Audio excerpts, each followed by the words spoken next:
형제가 여러분 안녕하세요. 오늘은 3월 12일 월요일 구원의 소망이 가로막힐 때라는 제목으로 출애굽기 5장 1절부터 14절까지를 묵상하겠습니다. 1절 그 후에 모세와 아론이 바로에게 가서 이르되 이스라엘의 하나님 여호와께서 이렇게 말씀하시기를 내 백성을 보내라. 그러면 그들이 광야에서 내 앞에 절기를 지킬 것이니라 하셨나이다. 자, 하나님 말씀대로 모세와 아론이 바로 앞에 섰습니다. 말씀대로 순종한 거예요. 자, 바로 앞에서 자신의 말, 자신의 생각을 전한 것이 아니라 하나님 말씀만 전했습니다. 이렇게 바로 순종이 중요한 것입니다. 자, 그런데 바로에게 선포한 것은 하나님 말씀대로 내 백성을 보내라 라고 한 것입니다. 자, 하나님께서 이스라엘 백성들을 내 백성이라고 표현하셨어요. 하나님의 백성, 이스라엘 백성들을 하나님은 품으셨다는 것이죠. 고통 중에서 부르짖었던 이스라엘 백성들의 그 부르짖는 소리를 하나님은 응답하시고 하나님은 모세와 아론을 통해서 이스라엘 백성을 구원하기 원하셨어요. 그래서 하나님이 움직이셨습니다. 그래서 모세를 세우시고 아론을 동역자로 붙여주시고 이스라엘 장로들에게 먼저 가서 그 모든 하나님의 계획을 나누고 그리고 이제 바로 앞에 이제 섰습니다. 영적 전쟁과 대결이 이제 시작된 것이죠. 여러분, 모세와 아론이 하나님의 뜻 가운데 삶의 현장으로 달려간 것입니다. 자, 그곳에서 하나님은 모르는 세상의 영역과 싸우고 돌파하고 하여튼 그런 모든 것들이 이제 보여지는 것이죠. 2절 바로가 이르되 여호와가 누구이기에 내가 그 목소리를 듣고 이스라엘을 보내겠느냐. 나는 여호와를 알지 못하니 이스라엘을 보내지 아니하리라. 자, 이 바로의 교만한 태도를 볼 수 있어요. 바로에도 여호와가 누구야? 야, 하나님이 누구야? 너희들의 하나님이 누구야? 나는 잘 몰라. 나는 그 말을 들을 이유도 없고 따를 이유도 없다. 그러면서 3절 보세요. 그들이 이르되 히브리인의 하나님이 우리에게 나타나셨은즉 히브리인의 하나님. 마치 이렇게 이스라엘 백성들을 폄하하면서 그 노예 같은 너희 백성들의 하나님이 그 얼마나 강하고 얼마나 능력이 있겠냐라고 생각하면서 자신들이 믿고 있는 태양의 신 그 통해서 자신들이 강국이 됐고 이스라엘 백성들은 노예로서 저렇게 전락해버리고 그렇게 고통과 고난을 받고 있는 하찮은 민족이라는 것을 표현하면서 너희들의 하나님이 얼마나 대수롭냐고 교만을 나타내는 것입니다. 여러분, 그렇기 때문에 바로는 하나님을 알지 못한다 그랬습니다. 나는 여호와를 알지 못하니 이스라엘을 보내지 아니하리라. 하나님을 알지 못하고 우습게 여기고 가볍게 여기는 것, 바로 이것이 세상 사람들의 모습인 것입니다. 그래서 여러분, 우리도 세상 현장에서 하나님 말씀을 우습게 여기고 말씀을 듣는 척하면서 그렇게 하겠습니다. 예배 가운데 막 묵상 가운데 그렇게 하다가 삶의 현장에서 뚝 다 잊어버리고 자기 멋대로 생각대로 살면 똑같은 것입니다. 여러분, 그렇기 때문에 하나님을 안다면 하나님의 뜻대로 살아야 되는 것이죠. 근데 바로는 하나님을 모른다 그랬어요. 모른다는 표현이 나는 알고 싶지도 않아 라는 어떤 거부적인 말이고 이스라엘 백성들을 폄하하고 이스라엘 백성들의 하나님, 바로 하나님이 그냥 작은 노예 백성들의 하나님인 것을, 신인 것을 바로는 그렇게 작게 생각했다는 것입니다. 자, 그런데 하나님께서 이스라엘 백성들을 불러내신 목적이 있습니다. 출애굽 목적이 1절에 다시 보면요, 그들이 광야에서 내 앞에서 절기를 지킬 것이니라. 자, 광야에 나와서 하나님의 절기를 지키는 것이 목적이었고, 3절 우리가 광야로 사흘기쯤 가서 우리 하나님 여호와께 제사를 드리려 하느니 가도록 허락하소서. 자, 이 출애굽의 목적은 3절에는 예배, 제사라고 나와 있습니다. 다시 말하면 하나님께서 이스라엘 백성들을 구원하기 위한 목적은 뭐냐면 예배라는 것입니다. 하나님과의 만남, 또 절기 축제는 그 하나님께 주신 서로 간의 만남의 즐거움과 평안함과 하나님 주신 축복을 나누는 삶을 얘기하는 것이죠.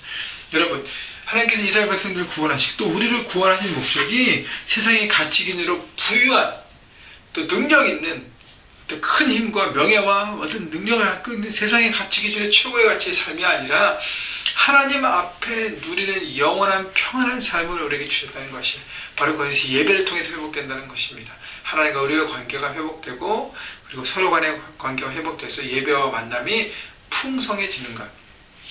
왜냐하면 여러분, 천국을 우리가 사모하잖아요. 천국에서는 예배와 하나님과의 만남, 그것이 가장 첫 번째 우선순위가 아닙니까? 그렇기 때문에 하나님께서 이스라엘 백성들이 그를 경험하게 하시고 하나님의 백성으로 구원을 시작하는 하나님의 구원 프로젝트의 시작이었다는 것입니다. 자, 4절 보면 애굽 왕이 그들에게 이르되 모세와 아론아 너희가 어찌하여 백성의 노역을 쉬게 하느냐 가서 너희의 노역이나 하라.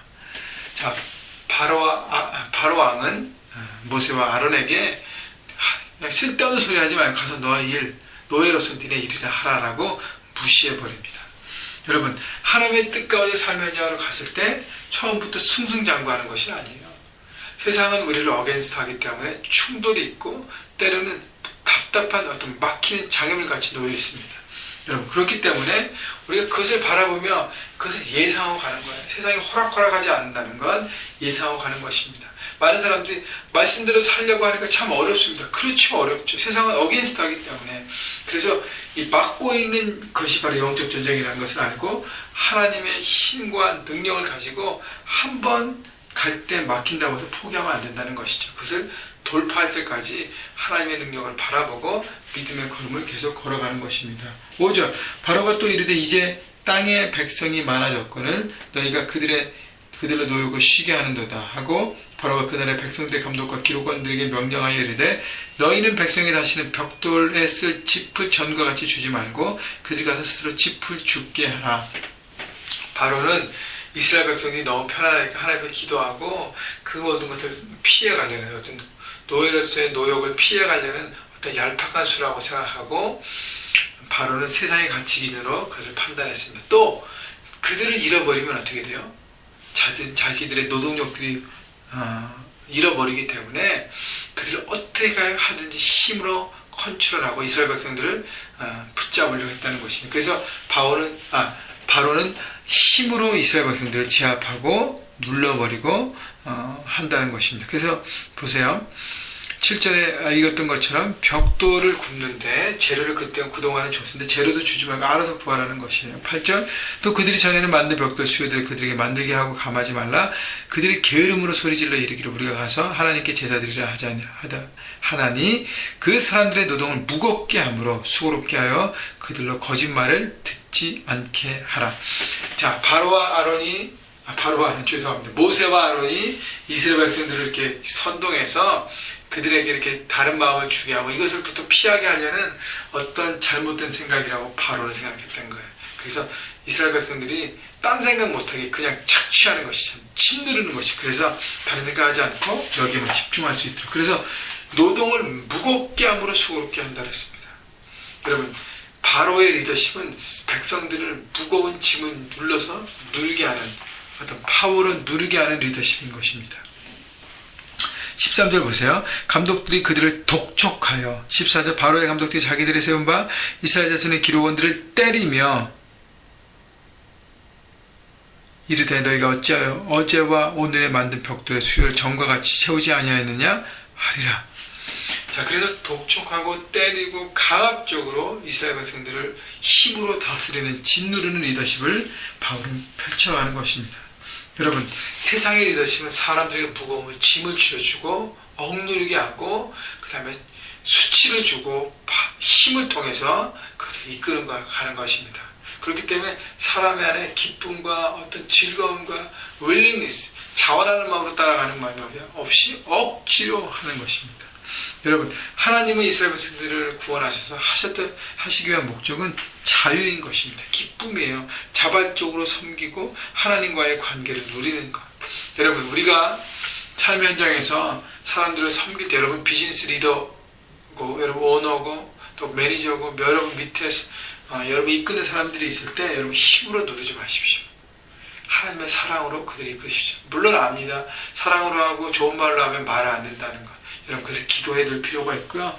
그들의 마음을 얻을 필요가 있습니다. 그렇기 때문에 하나님의 마음으로 생각을 하는 건 어렵지만 결국 그들을 품는 영원한 더 좋은 리더십인 것을 여러분 생각하고 나가십시오. 한 가지 더 기억해야 될 것은 영적 전쟁입니다. 모세와 아론이 바로와 전면적으로 대결하기 시작할 때 영적 전쟁이에요. 선포했더니 바로가 어떻게 더 크게 더 막 극렬하게 나타납니다. 여러분, 그때 눌리지 마십시오. 기죽지 마십시오. 더 하나님을 의지하고 하나님을 바라보고 힘 있게 나갈 때 하나님께서 싸우시고 컨트롤하기 때문에 우리는 반드시 이긴다는 것입니다. 여러분, 세상에 말씀을 들고 삶의 현장에 나갈 때 호락호락하지 않는다는 건 여러분 기억하십시오. 그래서 여러분 무장하시고 be ready, 준비하시고 be prepared, 준비하셔서 그 모든 것들을 하나님의 뜻 가운데 전진하시기를 주님의 이름으로 축원합니다. 여러분 준비되고 영적으로 무장될 때 하나님께서 그 모든 것들을 이끌어 주시고 하나님이 싸워 가실 때 이겨가는 것입니다. 여러분 결국 출애굽하지 않습니까? 그죠? 물론 과정에서 어려운 부분이 있지만 결국은 승리하잖아요. 그래서 결국은 승리한다는 그 마지막을 바라보고 과정 가운데 여러분 포기하지 마시고 세상 현장 가운데 하나님의 뜻대로 오늘도 살아가며 승리하시기를 주님의 이름으로 축원합니다.